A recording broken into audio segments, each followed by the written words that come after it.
Baik, bismillahirrahmanirrahim. Assalamualaikum warahmatullahi wabarakatuh. Perkenalkan, nama saya Emre Septi Azhar dengan NIM 2303 126076. Pada kesempatan kali ini saya akan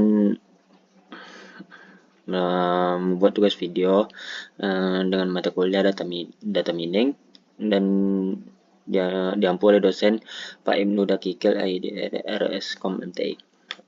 Langsung saja kita masuk ke praktikum 2, di mana kita masuk ke materi looping pada Python.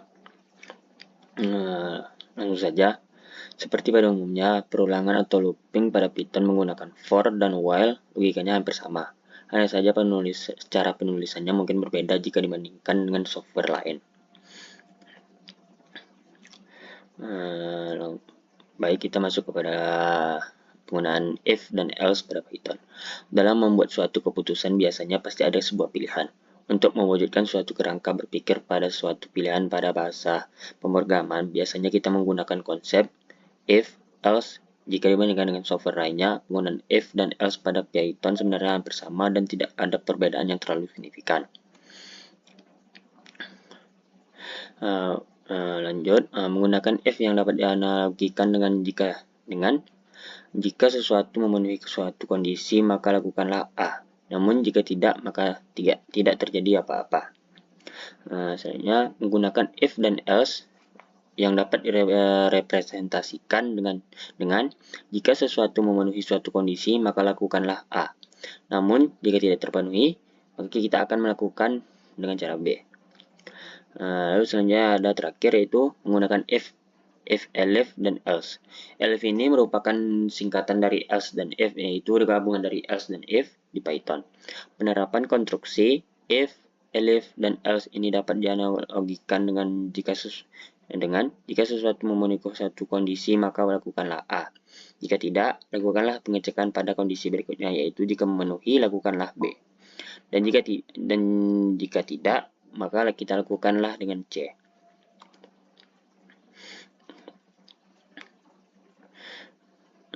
Baik.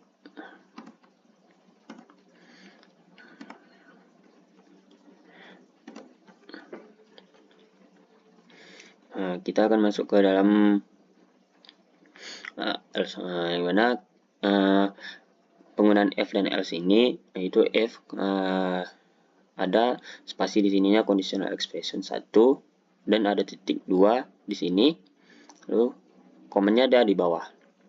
Begitu juga dengan elif, ada spasi ada di sini. Dan selanjutnya jika else, ada alternatif di command.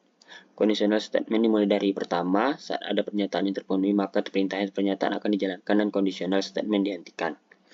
Lalu conditional expression dimulai dengan sintak if. Conditional expression adalah pernyataan bersyarat yang diujikan yang dapat berisi operator matematika, fungsi, dan logika. Setiap conditional expression diakhiri tanda colon seperti titik 2.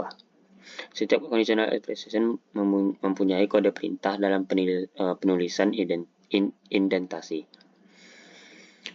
Selanjutnya, conditional expression ini merupakan pernyataan bersyarat pertama dengan perintah comment. _1, conditional expression kedua, dan seterusnya dimulai dengan sintaks elif. Conditional expression 2 ini merupakan pernyataan bersyarat kedua dengan perintah command _2. Lalu berlanjut juga dengan expression 3 merupakan pernyataan bersyarat ketiga dengan perintah command. Kondisi alternatif diakhiri dengan sintaks else. Alternatif command merupakan perintah alternatif digunakan saat semua kondisi bersyarat tidak terpenuhi. Oke, kita langsung masuk ke dalam if dan else, dimana penggunaan if, misalnya ini, langsung saja kita masuk ke dalam Jupyter.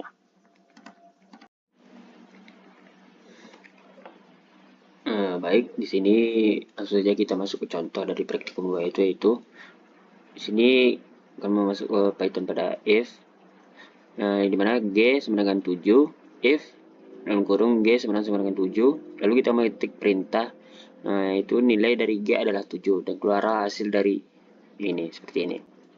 Lalu selanjutnya kita ada contoh selanjutnya, yaitu H sama dengan 5 dengan mengetik if, H sama dengan 6, lalu kita mengetik perintah nilai dari H adalah 6. Kita akan mengetik else-nya dengan perintah nilai dari H bukan 6. Lalu dia akan mengeluarkan output seperti ini, nilai dari H bukan 6. Lalu contoh selanjutnya itu ada dengan menggunakan if, elif, dan else. Di mana kita akan mengetik i sama dengan 3 dengan if i sama dengan 5, dan kita akan mengetik perintah seperti nilai dari i adalah 5, dan kita akan mengetik elifnya dengan i lebih dari 5 dan mengetik perintah nilai dari i lebih besar dari 5, dan begitupun dengan else-nya dengan mengetik perintah nilai dari i lebih kecil dari 5, dan saat kita run akan mengeluarkan output seperti ini, nilai dari i lebih kecil dari 5. Itu ada penggunaan if dan else pada Python, yang fungsi if dapat digunakan secara bertingkat atau dapat memiliki pengecekan lebih dari satu kondisi. Sebagai contoh yang seperti ini yang di bawah gambar, langsung saja kita ke Jupyter.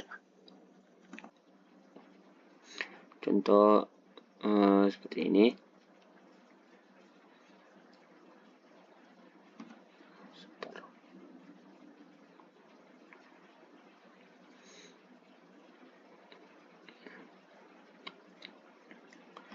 Baik, di sini kita langsung lanjutkan dengan mengetik j sama dengan 4 if dalam kurung j lebih kurang dari 7 dengan mengetik perintah nilai j kurang dari 7. Lalu kita akan mengetik if-nya j lebih dari 2. Mengetik perintah seperti ini, nilai j kurang dari 7 dan lebih besar dari 2. Lalu kita mengetik else-nya dengan mengetik perintah nilai j kurang dari 7 dan kurang dari 2. Saat kita runkan akan mengeluarkan output seperti ini, nilai j kurang dari 7, nilai j kurang dari 7 dan lebih dari 2. Penggunaan while pada Python. While pada Python adalah sintaks yang digunakan untuk eksekusi perulangan selama ekspresi benar. Berikut sistematika sintaks di while. Yang dimana ini sistematikanya akan kita masukkan ke dalam Jupyter nanti seperti contoh ini. Lalu perulangan while dimulai dengan sintaks while, dan ini loop expression ini adalah ekspresi yang diujikan dapat berisi operator matematika, logika, atau fungsi. Loop expression diakhiri dengan tanda titik 2 seperti ini. Lalu yang di bawahnya ada command expression. Command expression adalah kode perintah yang dijalankan sebagai pengujian ekspresi bernilai benar. Dan command expression didefinisikan dalam penulisan indentasi. Langsung saja.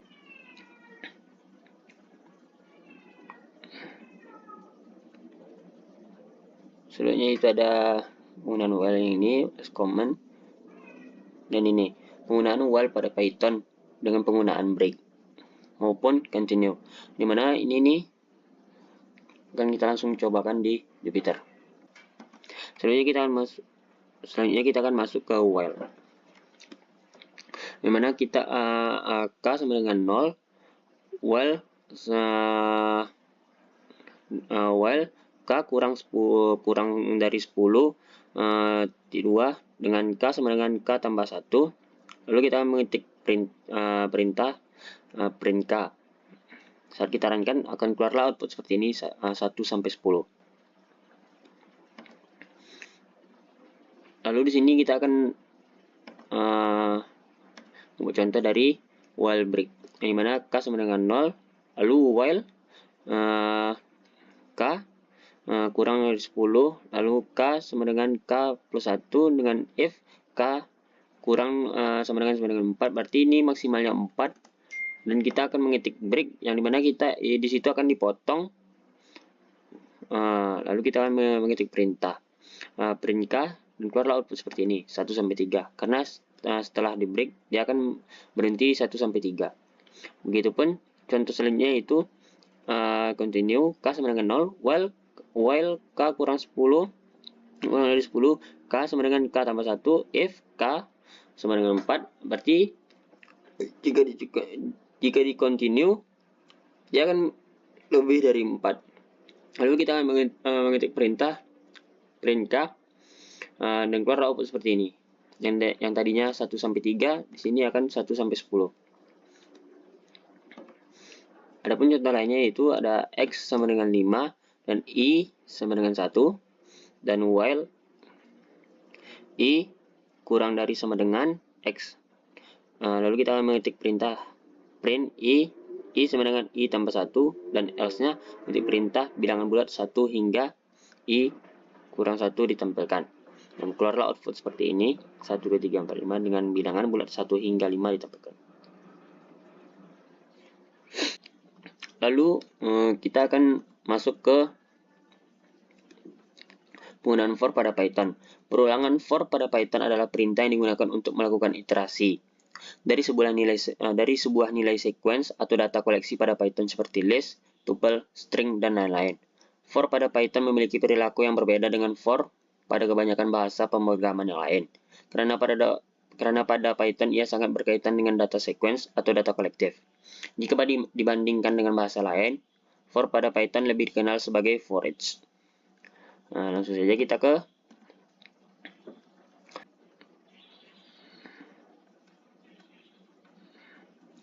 kita masuk ke penggunaan for pada range, di mana ini contohnya juga, dan kita langsung ke lalu kita akan masuk ke dalam contoh for, ini mana kita akan mengetik for karakter in Indonesia. Lalu kita akan mengetik perintah print karakter, lalu akan mengeluarkan output seperti ini. Begitupun contoh selanjutnya kita akan membuat list kota, di mana Jakarta, Surabaya, Depok, Bekasi, Solo, Yogyakarta, Semarang, Makassar. Dengan for i kota ini enumerate list kota print. Perlu diketahui ini akan dimulai dari angka 0 seperti yang di outputnya itu 0 Jakarta, lalu baru 1 Surabaya. Di contoh selanjutnya kita akan menggunakan tuple. Jadi kita mengetik tuple buah dengan mangga, jeruk, apel, pepaya. Lalu kita akan mengetik for buah in tuple buah dan mengetik perintah buah. Lalu akan keluarlah output seperti yang di atas berikut, mangga, jeruk, apel, pepaya.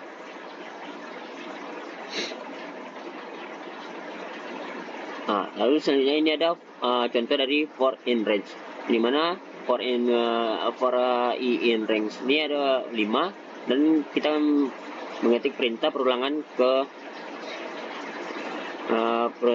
perulangan dari 0 sampai 5, dimana mengeluarkan output seperti ini, perulangan ke 0, perulangan ke 1, perulangan kedua, hingga perulangan ke 4. Lalu selanjutnya ada for range, dimana dengan if else for in range 1,11.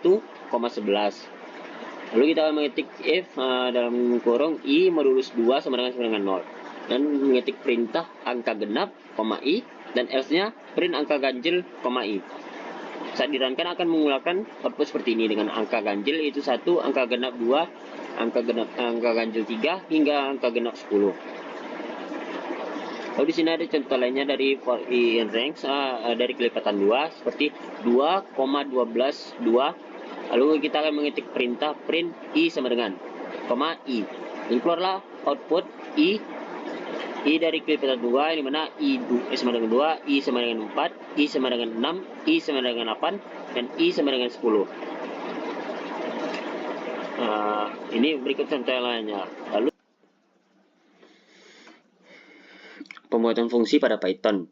Fungsi pada Python dibuat dengan kata kunci def, kemudian diikuti dengan nama fungsinya. Berikut adalah sistematika sintaksnya di dalam Jupyter, di mana def ini ialah inisialisasi fungsi, dan fungsi ini adalah nama fungsi, dan ini adalah isi fungsinya. Selanjutnya ada contoh dari def. Kita akan masuk ke contoh def, di mana kita akan membuat def luas segitiga, alas, alas tinggi. Kita akan mencari luas segitiga. Jadi di sini alas dikali tinggi dibagi 2 dengan mengetik perintah luas segitiga titik 2 melulus 10.2 f yang melulus luas. Jika ini dirunkan, kita akan mencari luas segitiga dari yang diketahuinya alasnya 5 dan tingginya 6, dan keluarlah output luas segitiganya itu 15.00. Dan selanjutnya ini depth menggunakan return luas segitiga alas kali tinggal, dimana sama saja. So kita cari, ini sama saja gitu ya. Dengan jika kita ganti dengan angka yang lain seperti 4, di sini akan berubah, dan luas segitiganya kan juga akan berubah seperti ini. Selanjutnya kita akan masuk ke dalam latihan 2 dari praktikum 2. Yang dimana ada nomor satu soal. Buatlah script menggunakan looping, if, else, elif dengan kondisi sebagai berikut. Soal A, jika waktu menunjukkan lebih atau sama dengan pukul 3 dan kurang dari 12.00, maka tampilkan ucapan selamat pagi. Soal B, jika waktu menunjukkan lebih atau sama dengan 12.00 dan kurang dari 15.00, maka tampilkan ucapan selamat siang. Soal C, waktu menunjukkan lebih atau sama dengan 15.00 dan kurang dari 18.00, maka tampilkan ucapan selamat sore.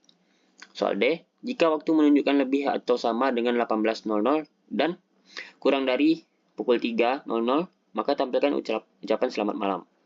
Dan E, dari skrip yang sudah dibuat pada poin sebelumnya, jalankan sintaks dengan kondisi waktu menunjukkan pukul 8, 14, 17. Yaitu soal dari nomor 2. Buatlah skrip menggunakan topping while dengan kondisi sebagai berikut. Seorang admin sedang membuat rekapitulasi total tagihan dari pembelanjaan perusahaan dengan nominal transaksi sebagai berikut.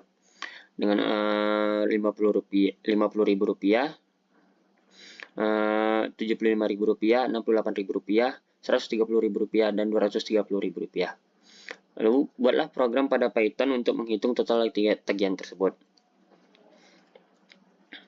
Baik, lalu di soal nomor terakhir, nomor 4, itu adalah buatlah fungsi pada Python untuk kasus-kasus sebagai berikut. Yang pertama, ada A luas persegi, B luas lingkaran, C luas trapesium, dan D volume kubus, dan yang terakhir yang E volume balok. Langsung saja. Baik, selanjutnya saya akan menjawab soal dari latihan 2, di mana di sini saya menggunakan def dengan if, elif, else. Di mana def ucapan waktu, if waktu lebih dari 3 dan kurang dari 12, itu mengetik perintah akan mengucapkan selamat pagi.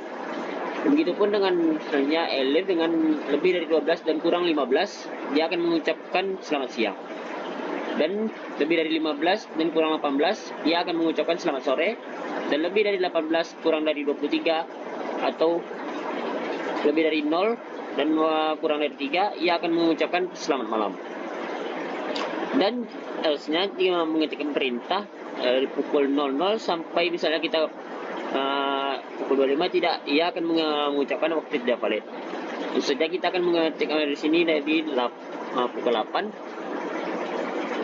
dan dia akan mengeluarkan sapaan seperti mengucapkan selamat pagi. Dan di sini saya mengucapkan ucapan untuk jam 14.00, dan di sini dia akan mengeluarkan ucapan selamat siang. Lalu yang untuk ucapan jam pukul 17.00, dia akan mengeluarkan ucapan selamat sore. Begitupun selanjutnya dari ini ucapan pukul 21, dia akan mengucapkan selamat malam. Jika kita mengetik lebih dari 24 jam seperti 28, ia akan mengeluarkan output seperti ini, pukul 28.00 waktu tidak valid. Baik, selanjutnya itu saya akan menjawab dari soal nomor 2, di mana di sini kita akan membuat nominal transaksi perusahaan dengan transaksi sama dengan 50.000.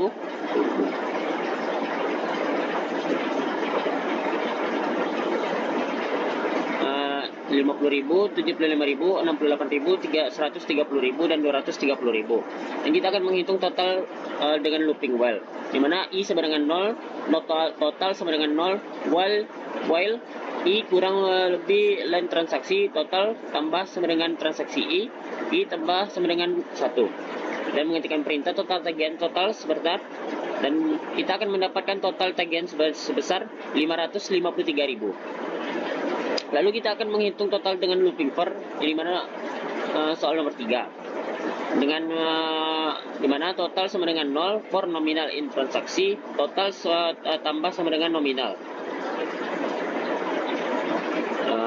Lalu kita akan mengetik perintah dengan yang sama dan keluarlah total tagihan dengan yang sama, yaitu 553.000.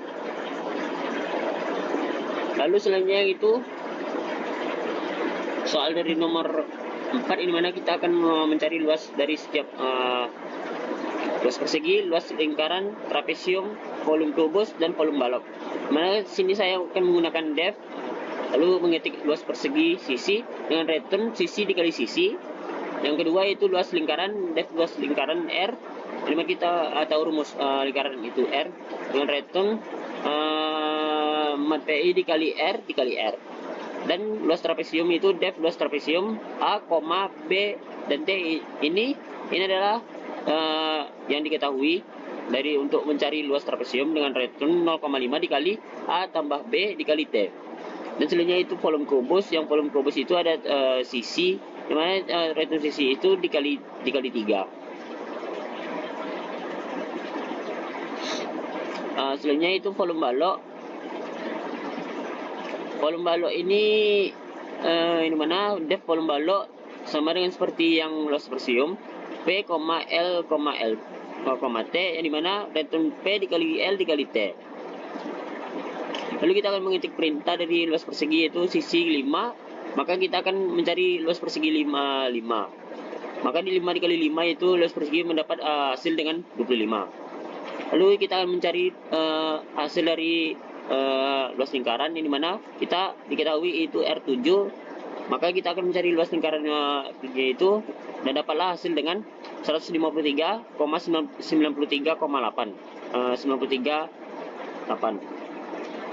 Lalu kita akan mencari luas trapesium yang dimana diketahui A sama dengan 6, B sama dengan 10, T sama dengan 4. Lalu kita akan mencari luas trapesiumnya dengan mengetikkan perintah dan dapatlah hasil dengan seperti ini, 32. Lalu kita akan mencari volume kubus dengan volume kubus isi dengan 4, dimana itu dikali 3 nanti, maka kita akan mengetik perintah dan keluarlah hasil output dengan seperti ini, 64. Lalu selanjutnya yang terakhir yaitu ada volume balok, yang dimana diketahui P sama dengan 5, L sama dengan 3, dan T sama dengan 2. Lalu selanjutnya kita akan mengetik perintah 5 dikali 3 dikali 2 dan keluarlah hasil 30. Baiklah, sekian saja ada tugas video dari saya. Apabila ada kesalahan kata, saya mohon maaf. Wabillahi taufiq wal hidayah. Assalamualaikum warahmatullahi wabarakatuh.